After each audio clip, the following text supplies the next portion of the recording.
많은 전문가들, 미국의 정치 전문가들은 이번 미국 대선이 워낙 초접전 양상이기 때문에 개표 결과를 확인할 수 있을 때까지 며칠이 걸릴지 모른다 이렇게 예상하고 있는데 트럼프 후보는 오늘 밤 안에 승자가 결정나야 한다 이렇게 얘기했다는데 관심이 쏠릴 것 같습니다. 자신이 승자가 되지 않는다면 트럼프 후보는 과연 어떻게 할 것인가 이런 생각 여러분도 하고 계실 것 같습니다. 자, 스튜디오에 전문가들 또 나와 계신데 말이죠. 여러분께 소개해드리도록 하겠습니다. 국립외교원의 민정훈 교수님, 이화여대 북한학과의 박원건 교수님, SBS 외교안보팀 워싱턴 특파원이기도 하고 미국 대선을 여러 차례 여러분께 전해드렸죠. 김수영 기자, 그리고 마지막으로 주요 외신을 알기 쉽게 여러분께 신속하게 전해줄 안현모 외신캐스터 이렇게 나와 있습니다. 어서 오십시오. 안녕하십니까.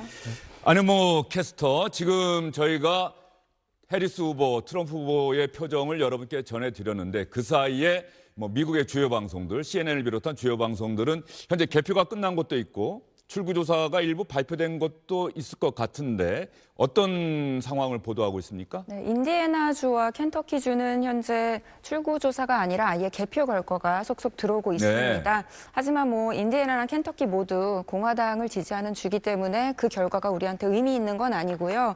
CNN의 경우 우리나라 방송사들과 톤은 비슷합니다. 워낙 초접전 양상이기 때문에 미국 국민들은 오늘 밤 누가 백악관의 주인이 될지 알지 못한 채 잠자리에 들 것을 각오해야 할 것이다라고 선언을 했고요.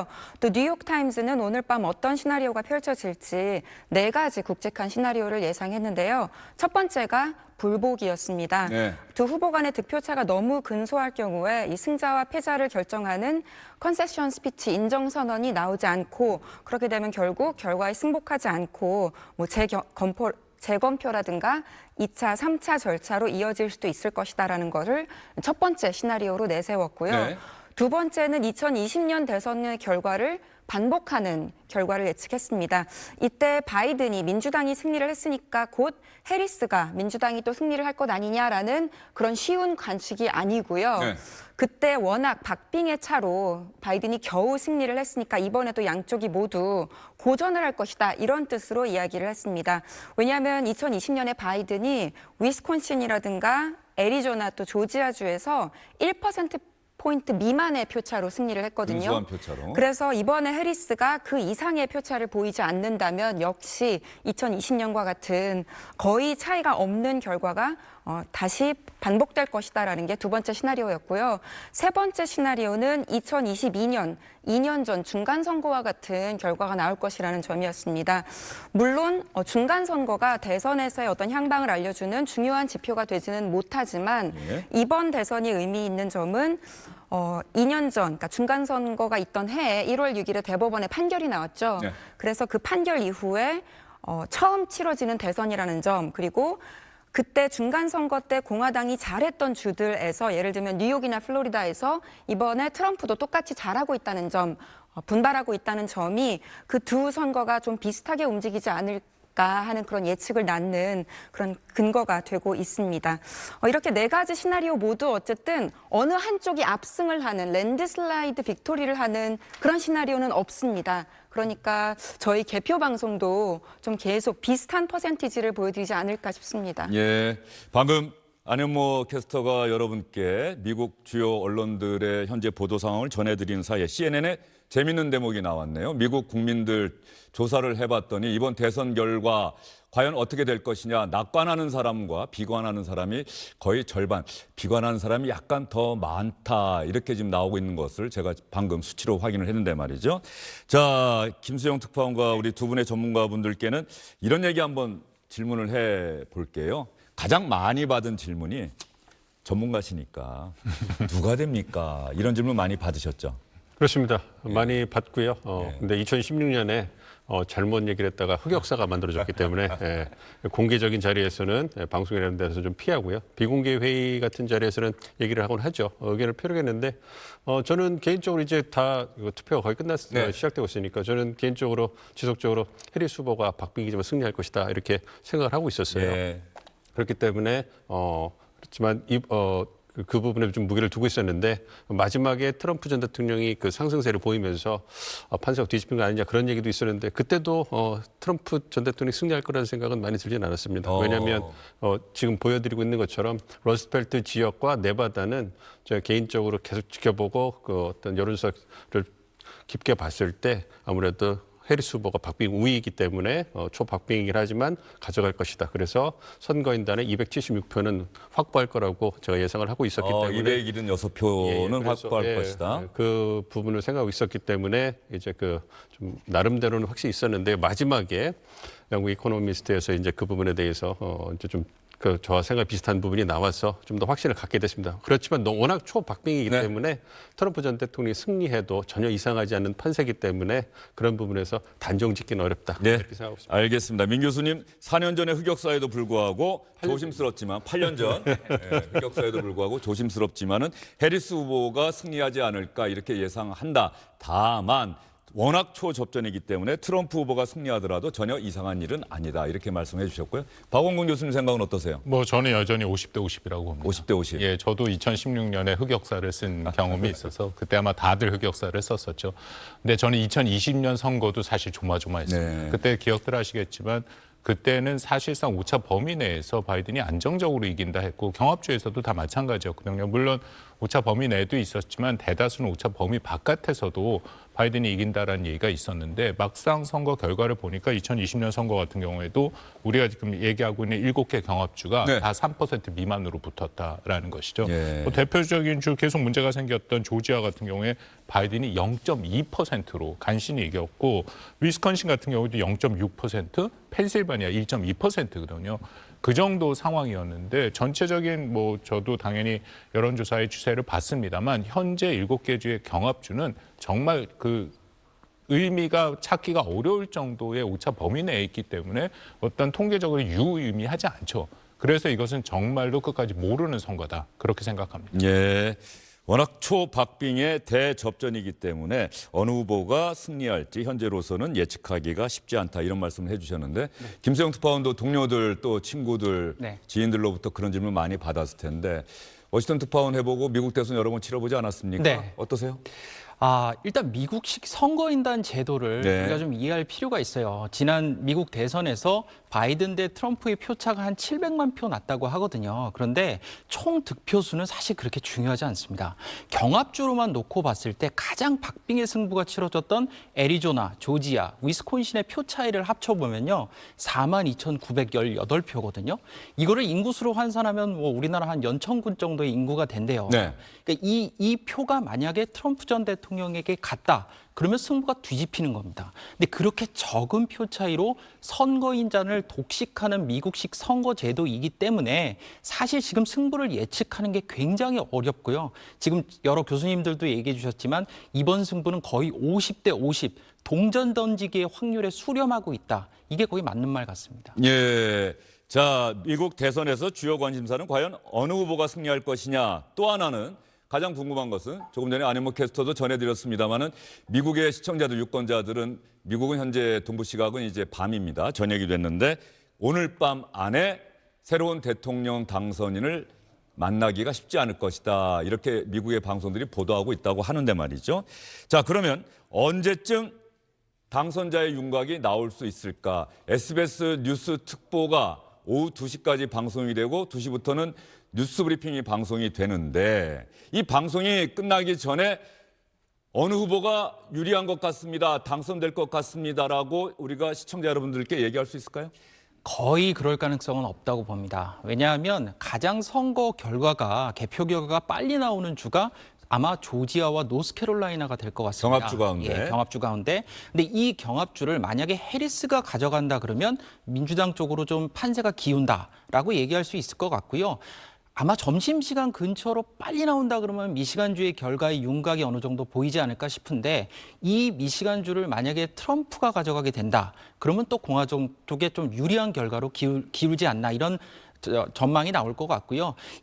중요한 거는 펜실베이니아입니다. 펜실베니아에 19명의 선거인단이 걸려있기 때문에 네. 펜실베니아 결과가 나와야 되는데 펜실베니아는 우편 투표의 사전 처리를 못합니다. 그렇기 때문에 결과가 아마 이틀에서 사흘 정도는 걸리지 않을까 이런 대체적인 분석이 많습니다. 네, 미국의 대통령 선거는 우리와 많이 다르죠. 우리는 최다 득표자가 당선자로 발표가 되는데 각 주마다 한 표라도 더 얻은 후보가 그 주에 배당된 선거인단을 독식하는 그런 투표 제도를 갖고 있고, 또 하나 우편 제도나 우편 투표 이런 것들을 신속하게 개표하는 주도 있습니다만은 확인 절차를 거쳐서 꼼꼼하게 신중하게 천천히 개표하는 주도 있기 때문에 개표 속도가 모두 제각각이다. 또 하나 중요한 변수는 미국이 워낙 큰 땅이어서 동부와 서부의 시차가 4시간 정도 난다는 겁니다. 어느 한 시각에 동시에 발표되기가 어렵다는 것도 미국 대선의 특징인데요. 제가 그래서 두 분께 한번 여쭤볼게요. 제가 한번 찾아봤습니다. 우리 시각으로 역대 대선에서 언제쯤 후보들이 승리를 선언하거나 패배를 인정했는지 대략적인 걸 찾아봤는데 2020년 지난 선거 물론 사흘 뒤에 최종 당선자는 발표가 됐습니다만 두 후보가 말이죠. 재밌는 게 지금 가령 오늘입니다. 오늘 우리 시각으로 오늘 오후 4시쯤에 3시쯤에 두 후보 모두 승리 선언을 합니다. 트럼프 후보도 승리 선언을 하고 바이든 후보도 당시에 트럼프 후보의 승리 선언 직전에 좋은 방향으로 나아가고 있다. 이렇게 신중하게 발표를 했고요. 2016년에 보면은 마찬가지로 한국 시각으로 오늘 수요일이 됩니다.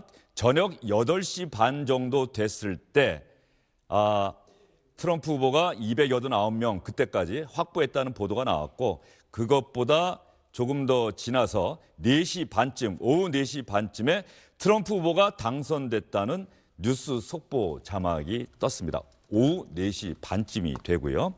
2012년 워낙 오바마 당시 대통령의 압승이 예상됐던 대선이어서인지 당시에는 대단히 빨리 나왔습니다. 오후 1시 20분쯤에 오바마 대통령의 승리 이렇게 미국 주요 방송들이 보도를 했고 2008년 역시 오바마 후보가 맥케인 후보와 겨뤘던 대선인데 이때도 우리 시각으로 오후 1시쯤에 CNN이 출구조사 결과를 발표하면서 오바마 후보의 승리를 예측했고 우리 시각으로 오후 2시 10분쯤에 부시 당시 대통령이 오바마 후보에게 축하 전화를 했다. 이런 보도가 있습니다. 각 대선마다 다르긴 합니다만 대략 오늘 안에 우리 시각으로 오늘 밤 안에는 당선자의 윤곽이 대략적으로 나왔다. 다만 시각을 예측하기는 어렵다. 교수님 어떻게 보세요? 그랬었죠. 아무래도 사전투표가 많이 활성화되지 않았던 2016년까지는 아무래도 동부 시간으로 새벽 1시 정도가 되면 어느 정도 윤곽이 나옵니다. 서부도 이제 투표가 끝나고 네. 그다음에 서부주들 같은 경우에는 아무래도 그 두 후보 간의 지지율 격차가 많이 나기 때문에 그 CNN이라든지 미국 언론에서 출구 조사를 하게 되면 그 결과가 많이 바뀌지를 않아요. 그렇기 때문에 윤곽이 나오고 그 서부가 끝나게 되면 그 미국 언론에서 이제 누가 당선이 유력하다라고 이제 방송을 하게 되죠. 그 부분을 이제 선거 캠프에서 보고 있다가 그 크게 뒤집힐 가능성이 없다 이러면 컨세션 그 전화를 걸어가지고 스피치를 네. 양보를 하게 되는 거죠. 그러면 관례상 미국의 대선이 끝나게 됩니다. 그랬었는데 잘 아시는 것처럼 2020년이 돼서 코로나19 시국으로 인해가지고 대면 투표를 못하게 됐잖아요. 그러면서 사전 투표가 활성화되다 보니까 아무래도 이제 우편 투표가 많아지면서 개표 시간이 길어지니까 2020년에는 사실 이틀 정도 지났을 때는 조지아를 제외하고는 어느 정도 윤곽이 나왔던 것 같아요. 그렇지만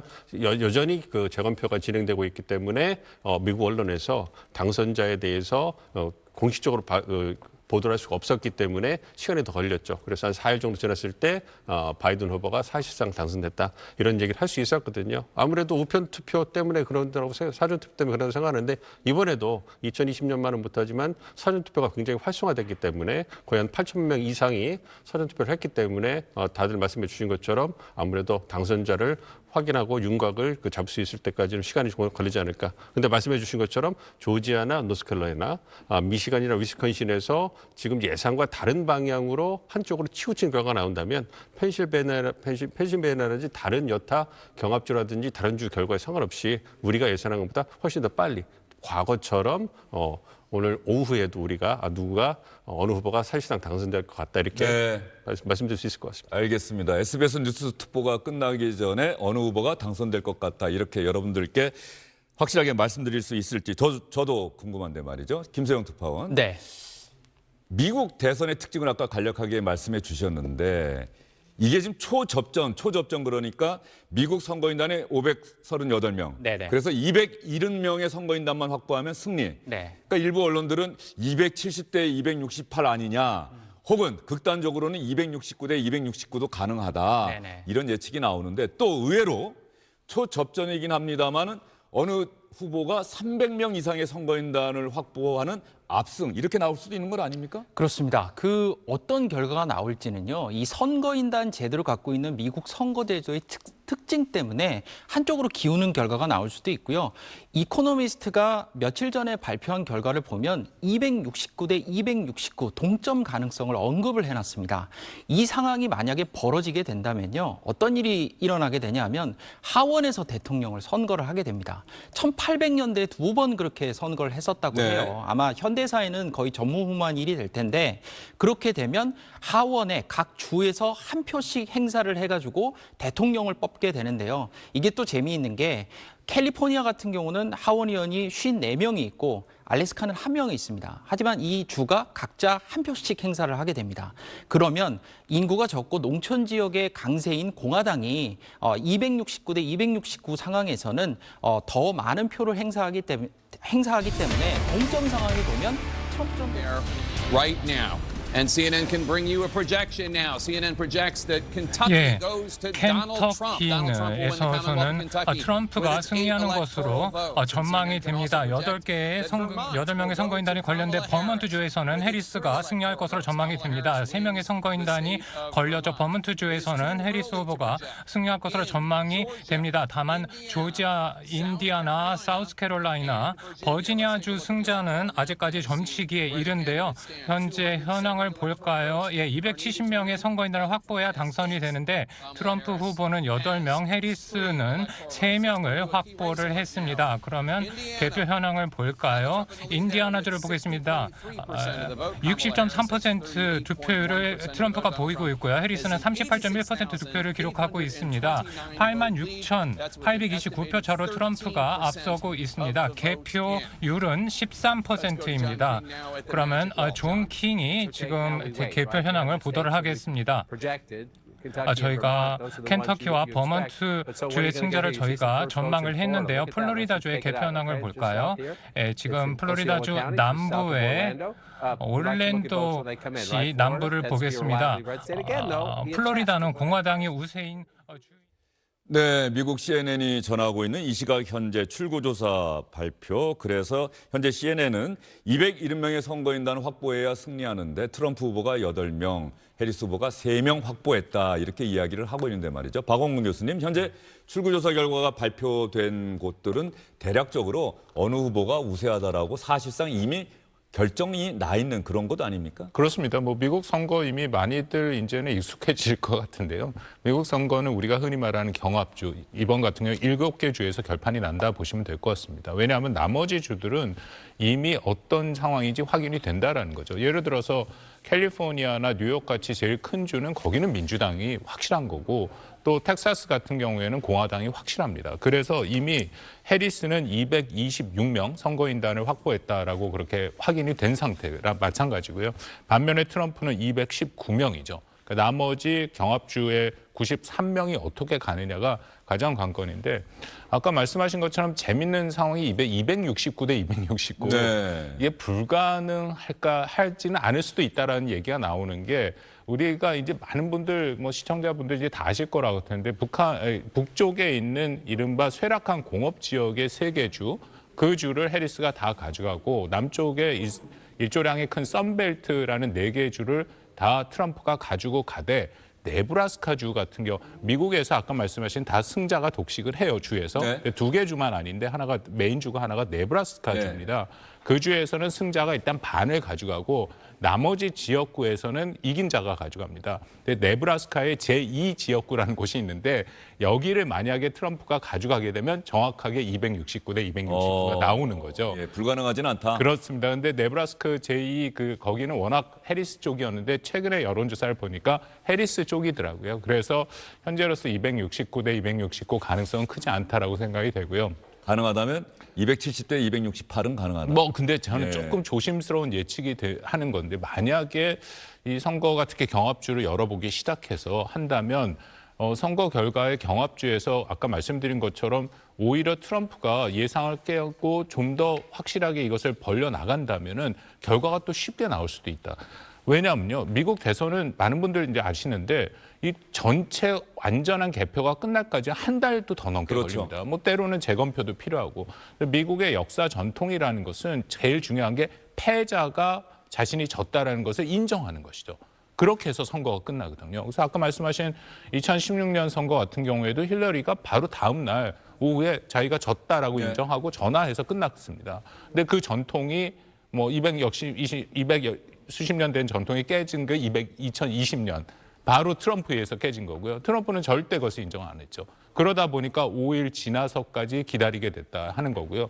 이번에도 비슷한 맥락에서 만약에 경합주에서 확실히 격차가 벌어져서 트럼프의 승리가 확실하다면 저는 해리스는 패배를 인정할 가능성이 있습니다.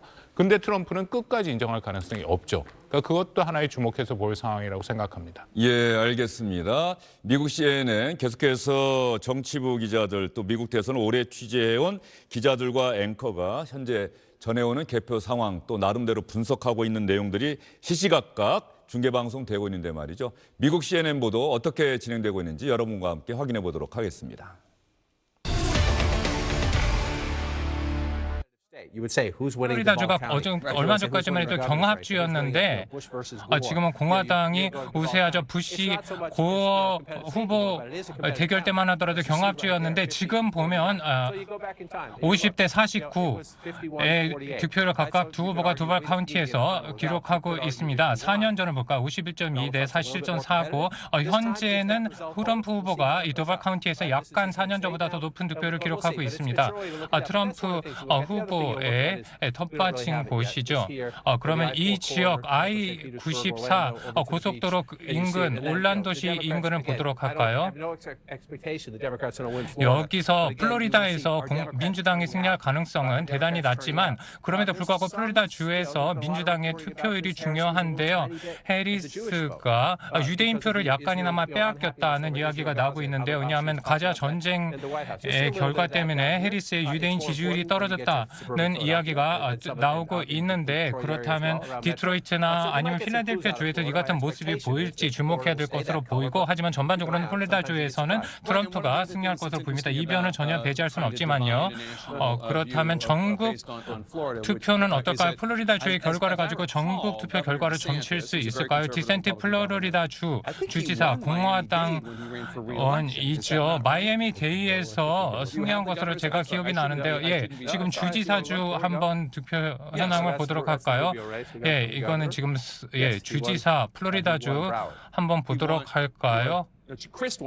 예, 크리스 웬 바리스. 여러분께서 미국의 CNN 보도를 실시간으로 보셨습니다만 아래 하단 자막을 보면 대선뿐 아니라 미국은 대통령 선거와 함께 상원, 하원의원 선거 그리고 주지사 선거도 동시에 치러집니다. 물론 주지사 선거나 상원의원은 모든 주에서 실시되는 것은 아닌데 해당 주에서는 주지사도 새로 뽑는다, 상원의원도 새로 뽑는다. 그러면 상원의원과 주지사 현재 개표 상황, 출구조사 상황도 실시간으로 여러분께 전해지고 있다는 점 여러분께 말씀을 드리도록 하겠습니다.